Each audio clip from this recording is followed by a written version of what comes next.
Good day everyone. This is Islev Kisay Tulyos from Gitrig Custom, and ito yung gagawin namin video for guide rig niya. So una sa part na to is yung modification ng pedal board, also yung pedal board na ginamit.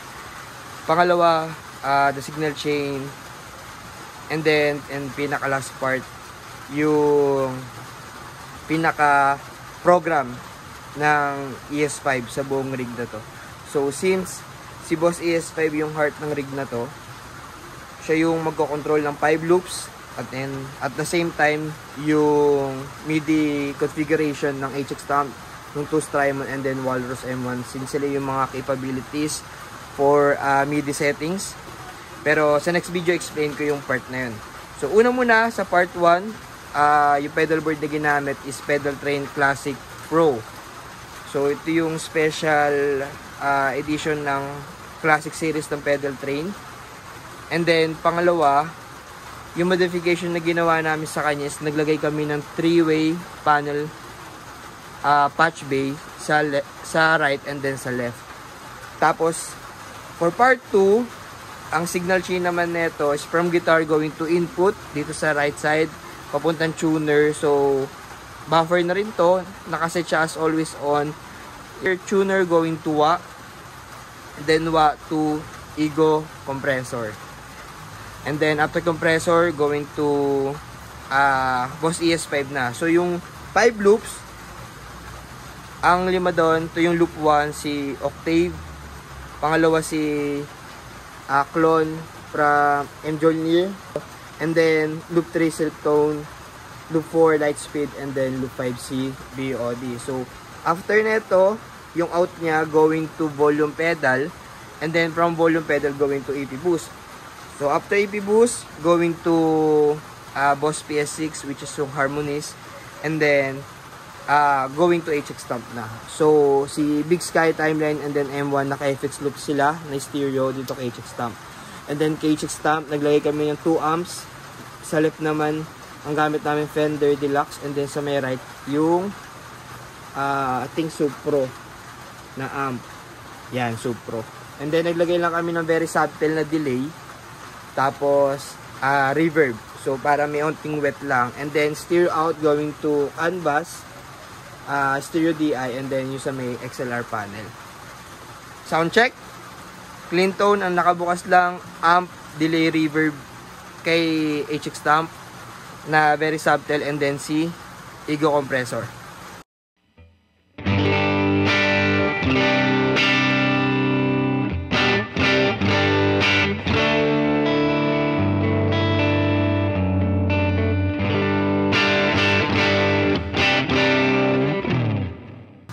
Tuner, yan, kapag tinapakan nyo siya, automatic mawawala siya ng tunog, pero kahit pag pinindot mo siya, pero nakikita mo pa rin.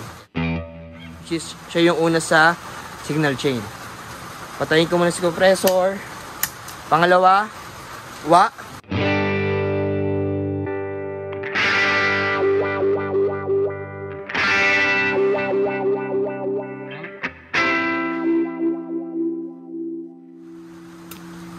And after wah, going to compressor.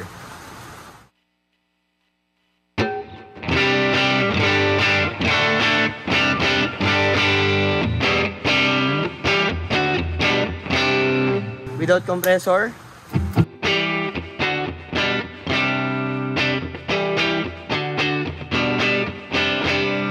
with compressor.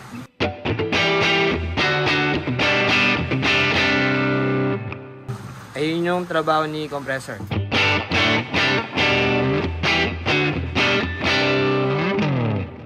And then after compressor, going to ES5, manual mode for 5 loops. Loop 1, which is si Boss OC2.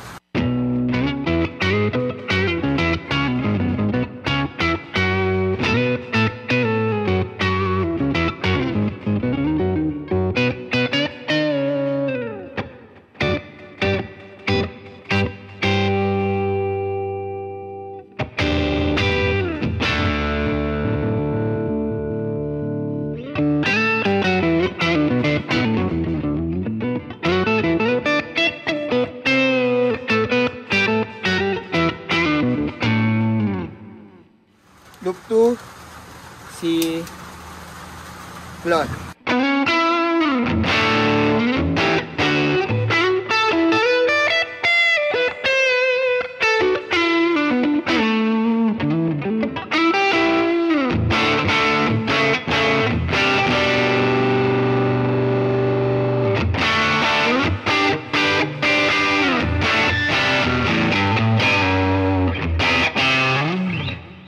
Loop 3, slip tone.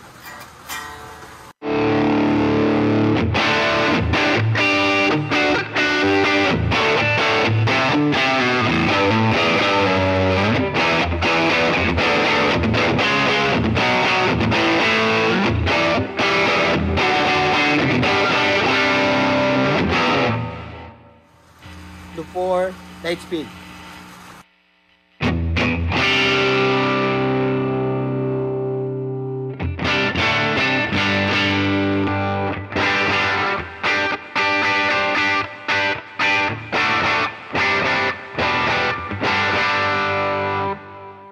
And loop 5.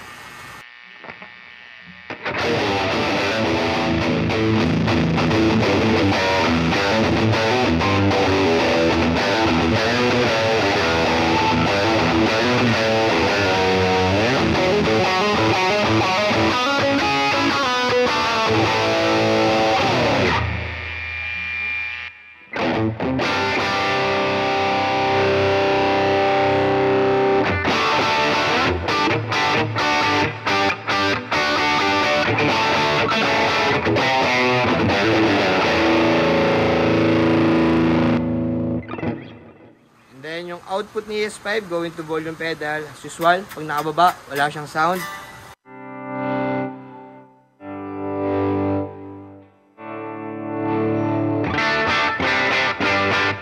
And then after volume pedal, going to EP boost. So papakita ko sa inyo guys yung function ng boost kapag nasa after siya ng volume pedal. So EP boost.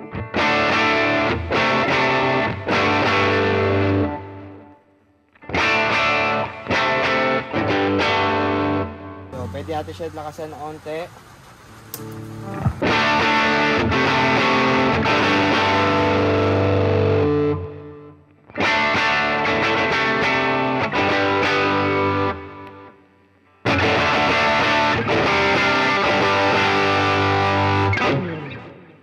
So, CP boost, siya yung mag-boost ng buong board, and then at the same time, pwede mong i-stack sa kanya yung drive, like si Clone.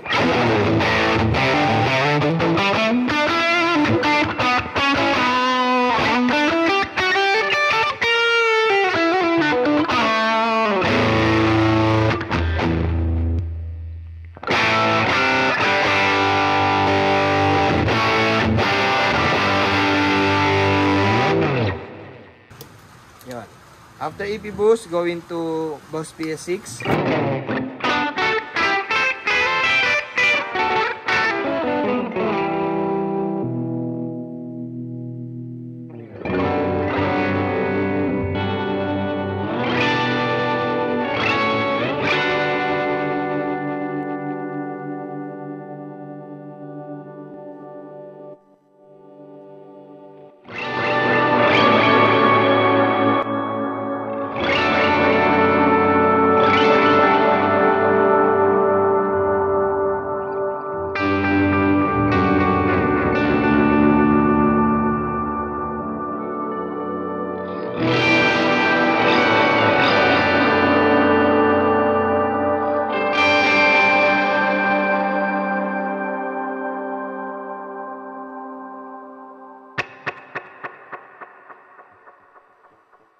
After Boss PS6, going to HX Stamp.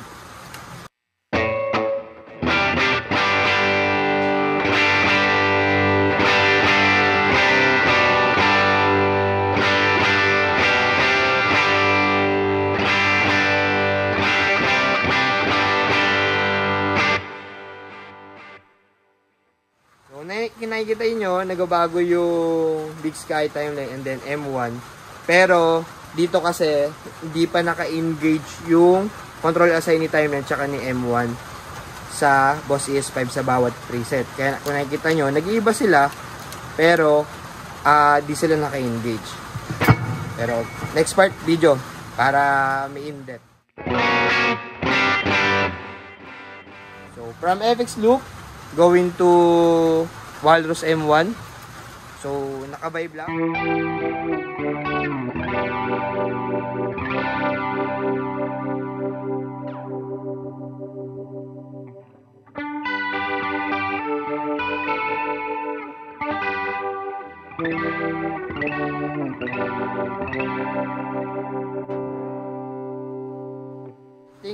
Ito yung tremolo.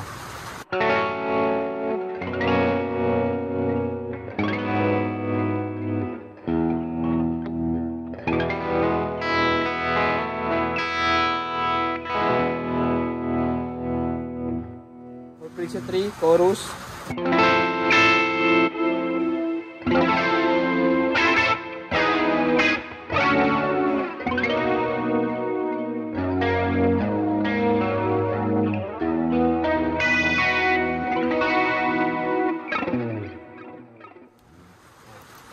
After Walrus M1, going to timeline, dual delay.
Sky.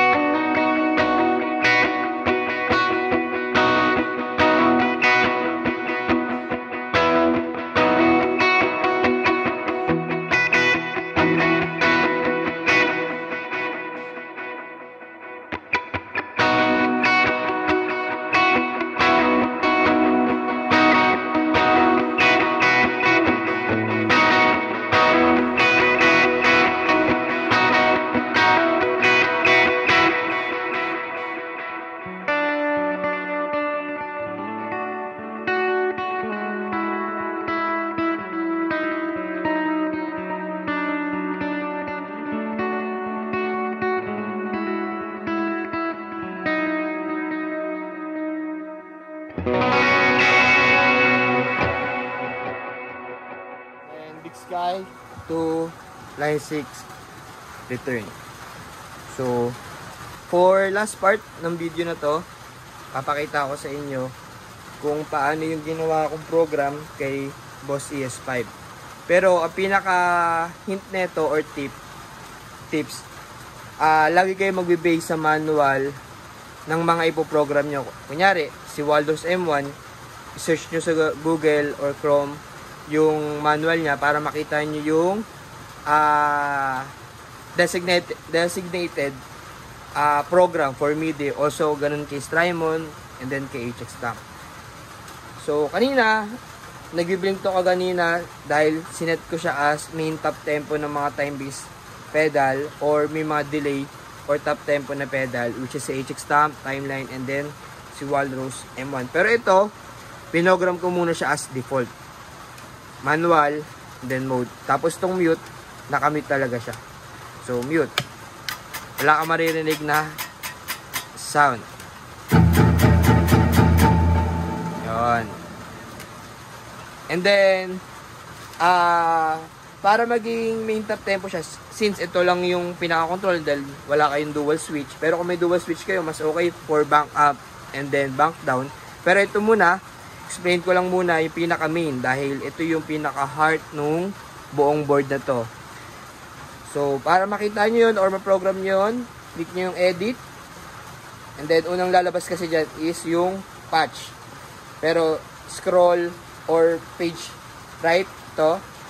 And then, hanapin nyo tong control/expression. Enter. So, bank system, mute system, number 1, number 2. So, marami kang pwedeng gawin.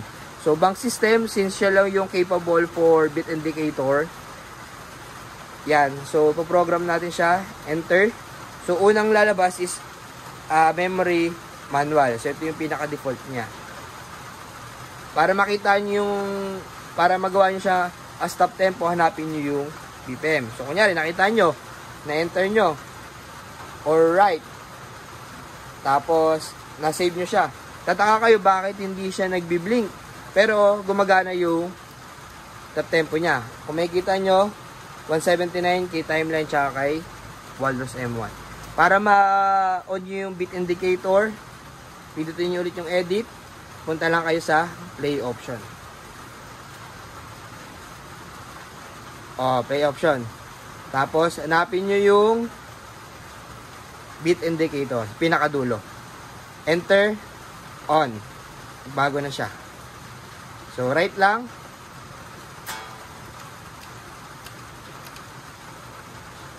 $100. So, ayun yung pinaka-una na turo ko sa inyo. Yung pag-program ng bank. So, paano naman kung kailangan ni mapunta doon sa manual mode, which is yung loop program na ito. Kasi wala ka ng wala ka ng option para ma-on and off mo yung loops. Edit ka lang. Hanapin nyo ulit yung control-expression. Punta kayo sa may mute system. So, unang lalabas sa kanya, syempre, mute, ayun yung pinaka-function niya. Hanapin nyo yung katulad nung nakalagay dito kaganina. Yun, memory manual. Enter. So, pag pinindot nyo yung mute, ayun na yung manual mode. Yung loop 1, 2, 3, 4, and then 5. So, ayun yung unang tuturo ko sa inyo or tinuro ko sa inyo yung about sa BPM and then manual mode. Punta naman tayo sa MIDI para sa mga naguguluhan na naka-Boss ES5 or nagpaplano na mag-Boss ES5. Pero ito, ang cons na ito, hindi siya tulad ng mga RJM, ng mga Morningstar na MIDI wizard talaga, na kunya pag pinindot mo tong 1, pupunta sa page ng Big Sky, page ng timeline, or page ng HX Stamp. Hindi siya ganun. So ito kasi manual talaga siya, na kapag pinrogram mo, dapat kapag sinave mo to, dapat all set na. Papakita ko sa inyo. Edit, patch, so loop on and off, pero next page lang siya, and then patch MIDI 1. So kung makikita nyo, MIDI channel 1 si Big Sky, MIDI channel 2 si HX Stamp, and then 3 si timeline, tapos 4 si M1. So patch MIDI 1, pag patch MIDI 1, ang makokontrol lang ng MIDI si Big Sky. Gaya ng sabi ko sa inyo kaganina, ang pinaka option dito or thread nyo para madali nyo ma-program yung bawat MIDI pedal, like sila Big Sky, timeline, mag-base kayo lagi sa manual para mas madali kayo makapag-program. So, channel 1, PC1, program change. Lagi nyo lang tong off, tong LSB tsaka MSB. So, 1, pag tinas nyo siya, 2, di siya gagalaw. Pero pag pinindot nyo enter, yun. 3, kasi doon pa lang siya magsisend kapag pinindot nyo yung enter. So, paparinig ko, yan, yung 1. So, RB5 1.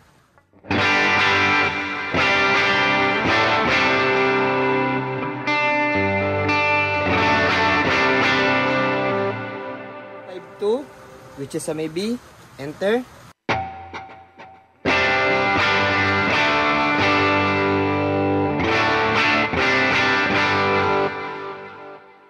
ulit. Sami C, RB53.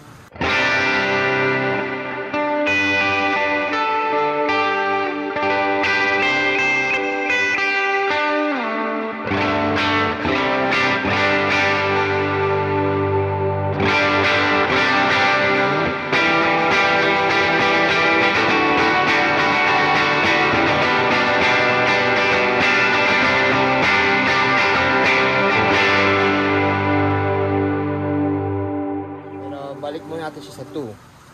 Also, para ma-program nyo si HX Stamp, kung kunyari gusto nyo snapshot 2, kasi medyo may boost siya, so magbabago yung level niya. Next page, MIDI patch 2 or patch MIDI 2. So ito, may ito na channel 2. Enter lang, program change 2. So ito yung pinaka preset, pero para malipat nyo siya sa snapshot, scroll nyo lang papunta sa right. So ang snapshot, ang general program ng snapshot is CC number 69, pero nagkakatalo sila sa value. So ang snapshot 1 0, ang value 1 snapshot 2, ang value 2 snapshot 3. So value 1 pupunta sa 2, enter, yon.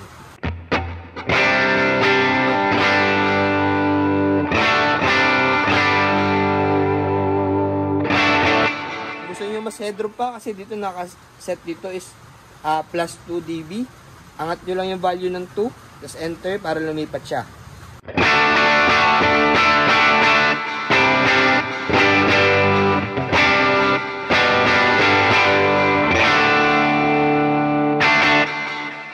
Pero balik muna natin siya sa 0 para sa snapshot 1.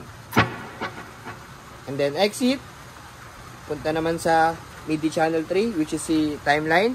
Hanapin nyo yung pinaka gusto nyong preset, which is yung program change na block dito. So kung gusto nyo sa may B, enter nyo lang para lumipat doon sa may B.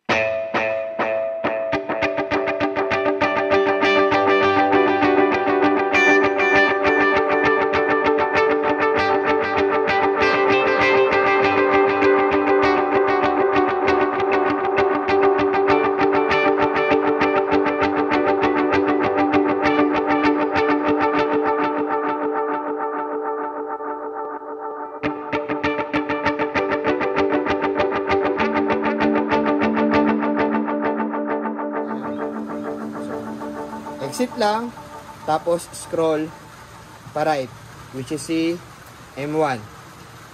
So dito, makikita nyo, mapoprogram nyo siya, kanyari, kasi itong program change to is tremolo. Para mag-on siya, which is si CC, yung pinaka guide nyo sa kanya. Pero para malaman natin, yung pinaka on and off niya, mag-base ka sa manual. So, ang CC number for bypass ng M1 is number 31. So, para mag-on siya, laging 127. Yung pinaka-max. And then, kapag gusto nyo i-off, 0. So, lagay natin siya sa 127 para mag-on yung tremolo. Medyo matagal lang to guys, kasi manual, pero worth it to. Enter. Yon. Nag-on yung vibe. Sorry, vibe pala yon. Ito yung sound niya.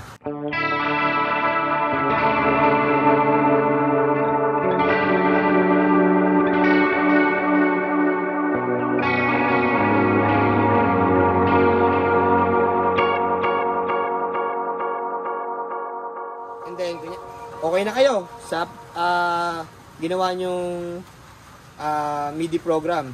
Rate nyo lang, and then enter. Kapag lumabas yung executing, which is save na siya, ayun. So sa one natin, sa preset 1 siya sinave lahat yan ng ginawa natin na pag-program sa MIDI.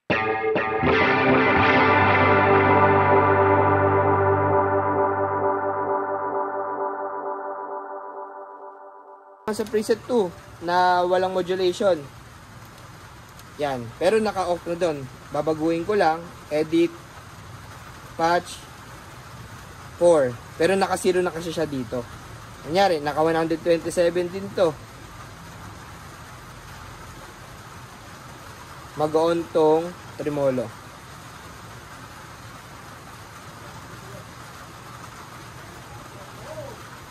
Enter. Yan. Tremolo.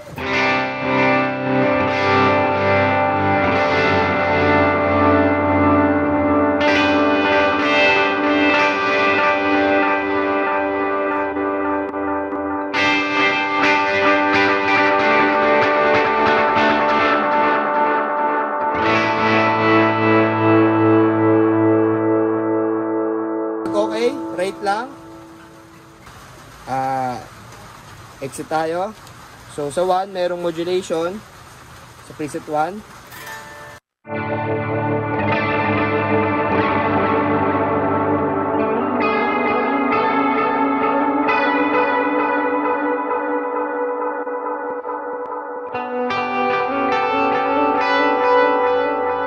Sa preset 3, wala. So timeline, Big Sky, and then HX Stop.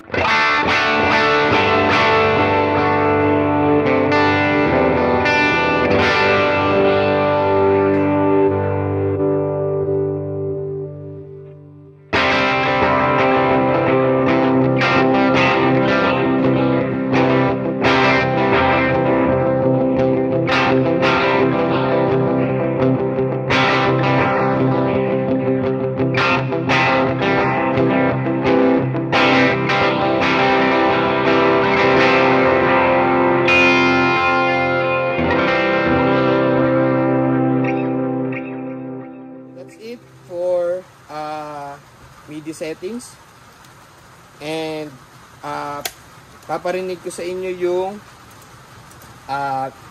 Big Sky preset na ginagamit ko madalas. So ito yan yung RV5 1, 2, 3, and then grainy tsaka big boy. So grainy,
yun lang guys, and thank you so much.